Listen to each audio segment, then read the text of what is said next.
Takumi a été convoquée dans un autre monde et se retrouve devant la déesse Nolan. Mais la première chose qu'elle fait est de s'excuser sincèrement, parce que tout ceci était une énorme erreur. Elle explique que lorsqu'un sort d'invocation est activé, il sélectionne au hasard un groupe de perdants de la Terre pour être risqué. Mais la vie de Takumi se passait plutôt bien. Il était donc censé être exclu de la convocation. Cependant, une erreur s'est produite et il s'est retrouvé ici avec tous les autres, et tout cela parce que le Saint-Empire de Sidonie a décidé d'activer le sort d'invocation de façon inconsidérée. Comme Takumi n'était pas censé être convoqué, Nolan l'a amené ici, alors que tous les autres héros convoqués sont allés directement en Sidonie. Takumi lui demande si elle peut simplement le renvoyer sur Terre, puisqu'il a été invoqué par erreur, mais malheureusement, elle ne peut pas le faire. Elle était tellement en colère contre Sidonie pour avoir utilisé le sort d'invocation interdit, qu'elle a immédiatement modifié les lois magiques de ce monde, de sorte que plus personne ne peut se déplacer entre les mondes. Ce qui signifie que Takumi est coincé ici de façon permanente. Le processus l'a également tué, donc il y a aussi cela. Takumi commence à paniquer en réalisant qu'il est un fantôme désincarné, mais Nolan lui dit qu'il n'a pas à s'inquiéter, car elle a un plan. Elle ne peut pas le renvoyer sur Terre, mais elle peut lui donner un nouveau corps et faire en sorte qu'il devienne un citoyen de ce monde. Et pour s'excuser, puisqu'elle est en partie responsable de cette situation, elle lui offre sa bénédiction pour lui rendre la vie plus facile. Takumi n'a pas vraiment le choix, il accepte donc de renaître dans ce monde. Nolan est heureuse de l'entendre, car cela lui facilite grandement la tâche. Elle lui dit d'ouvrir son écran de statut pour voir la nouvelle vie qu'il aura. Et quand Takumi le fait, il découvre que Nolan a l'intention de lui donner un corps de 17 ans, même s'il en a 40. Nolan lui dit de ne pas se préoccuper des détails mineurs, et plus important encore, qu'il doit encore choisir son travail. Elle lui dit qu'il y a 2 classes principales pour les emplois.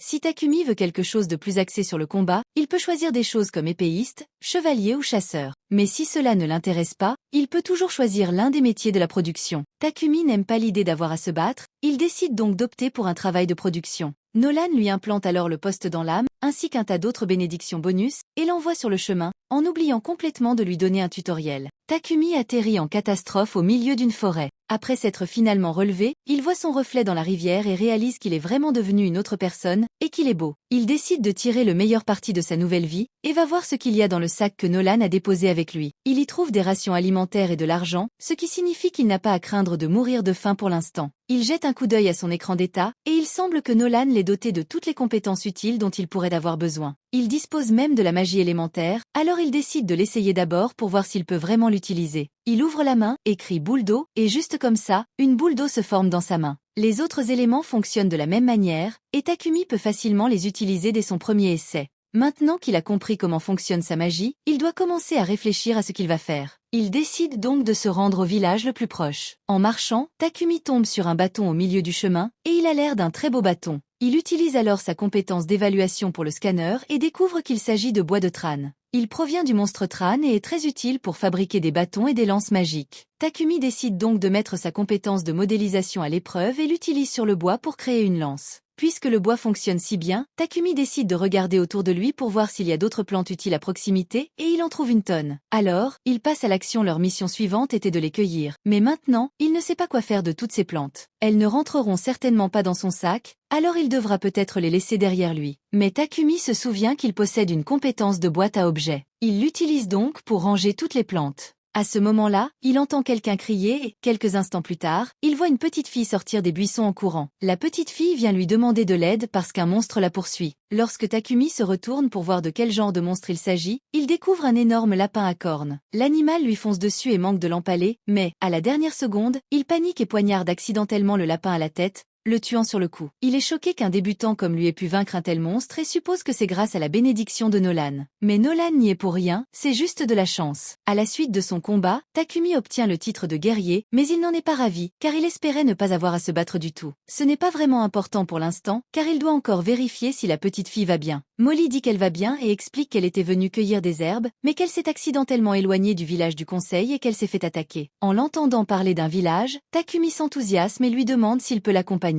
Molly lui dit qu'elle lui montrera le chemin, mais, avant cela, elle lui demande s'il a l'intention d'emmener ce lapin avec lui, car sa viande est vraiment délicieuse. Takumi réalise que ce serait un gâchis de le laisser ici, alors il met le lapin dans sa boîte à objets. Mais, immédiatement après avoir fait cela, il se rend compte qu'il vient de le faire devant Molly, alors qu'il avait l'intention de garder secrète la compétence de sa boîte à objets. Il n'y a plus rien à faire, alors Molly et lui commencent à marcher vers le village. Au même moment, les autres personnes convoquées viennent d'arriver dans l'Empire de Sidonie et ne savent pas trop ce qui se passe. Aucun d'entre eux n'est blessé, mais ils n'ont aucune idée de l'endroit où ils se trouvent. Tout à coup, ils entendent quelqu'un les appeler héros.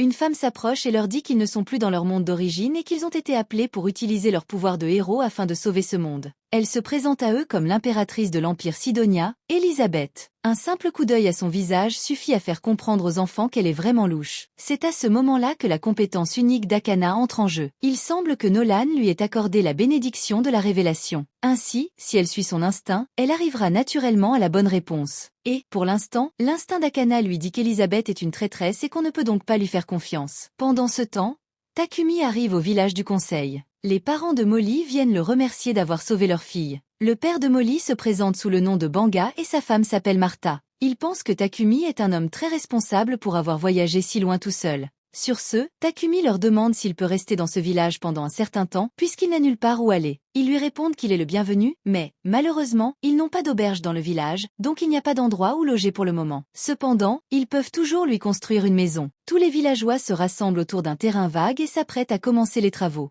Mais Takumi veut se rendre au moins un peu utile, alors il utilise sa magie de la terre pour aplanir le sol pour les fondations. C'est la première fois qu'il utilise la magie à une telle échelle, et il manque de s'évanouir à cause de l'épuisement de son mana. Les villageois sont tous étonnés que Takumi puisse utiliser la magie de la terre si facilement. Takumi leur demande alors s'ils pensent qu'il vient de faire quelque chose d'étrange, mais ils lui disent de ne pas s'inquiéter, il s'est occupé des fondations. Les autres se mettent au travail pour assembler sa maison. Le lendemain matin, la maison de Takumi est terminée. Grâce à ses talents de charpentier, de forgeron et de couturier, Takumi est capable de se fabriquer un bon ensemble de meubles. Mais il y a quelque chose d'autre qu'il voulait essayer. Le forgeron du village, Boron, lui a donné un tas de minerais, et il veut essayer d'utiliser l'alchimie pour extraire le métal. Il a du minerai de fer, du minerai d'argent, du minerai de cuivre et même du minerai de fer magique. Alors, il commence par le fer et essaie d'en faire un lingot. Normalement, cela nécessiterait un grand four et des heures de travail, mais avec l'alchimie de Takumi, il peut le faire en une seule fois. Cependant, cela requiert une tonne de son mana dans le processus. Sa première tentative d'extraction de minerai est un succès, et Takumi est très excité. Il veut donc continuer à en extraire autant que possible pour fabriquer des objets plus tard. Quelques heures plus tard, Molly se rend chez Takumi pour lui apporter le dîner. Mais lorsqu'elle ouvre la porte, elle est choquée de le trouver évanoui sur le sol, comme s'il avait été vidé de son énergie.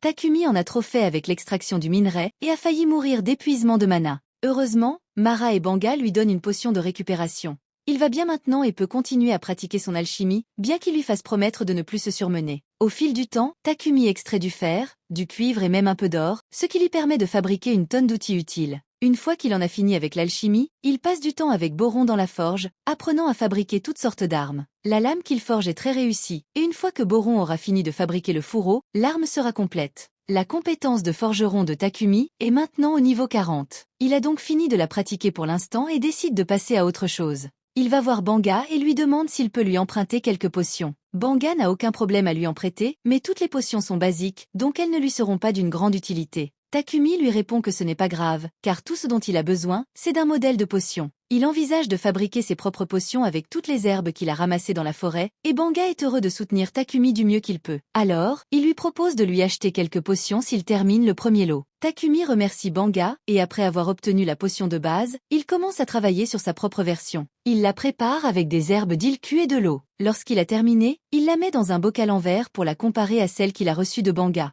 Les deux sont bleues, mais celle que Takumi a fabriquée est nettement plus bleue que celle de Banga. Il semble qu'elles contiennent de la magie. Cependant, Takumi ne sait pas si c'est un succès ou non. Il va devoir tester la potion lui-même pour s'assurer qu'elle n'est pas nocive. Il ne veut pas mourir si la potion s'avère être un poison. Alors, il décide d'acquérir une certaine tolérance au poison. La meilleure façon pour lui de le faire est de manger ce poison jusqu'à ce qu'il soit sur le point de mourir, puis d'utiliser la magie de guérison pour se soigner. Cela fait maintenant quelques heures qu'il fait cela, et il se sent vraiment mal. Le bon côté des choses, c'est qu'en se soignant autant, il acquiert la compétence de purification, ce qui ne manquera pas d'être utile à un moment donné. Alors que Takumi se remet sur pied, il entend un bruit derrière lui et découvre un énorme sanglier qui le fixe. Le sanglier n'est manifestement pas amical. Takumi saisit sa lance et se prépare à se défendre. Cependant, lorsque le sanglier charge sur lui et qu'il tente d'utiliser la lance, celle-ci se brise au contact, laissant le sanglier indemne et Takumi sans arme. Il essaie d'utiliser toute la magie dont il dispose, mais aucune ne fait de dégâts sur le sanglier, et il commence à paniquer. Alors qu'il pensait que les choses ne pouvaient pas être pires, il remarque une araignée venimeuse derrière lui, qui semble s'apprêter à attaquer. Cependant, au lieu de l'attaquer, l'araignée attaque le sanglier, qui manque Takumi de justesse mais le sanglier continue de s'approcher de lui.